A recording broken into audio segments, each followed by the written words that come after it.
Matapang at direktang sinagot ni Camarines Sur Governor Elray Villaferte ang pagkaladkad sa kanya sa usapin ng korupsyon sa gobyerno. Sa post si Villaferte, tinawag niyang fake news ang balitang siya ang proponent ng 4.6 billion pesos na budget insertion.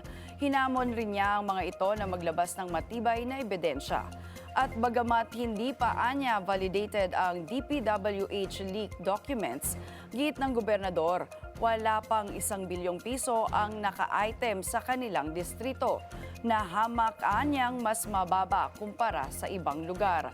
Bumuelta rin siya sa ika-4 na distrito kaugnay sa umano'y substandard flood control project na winasak raw ng bagyo.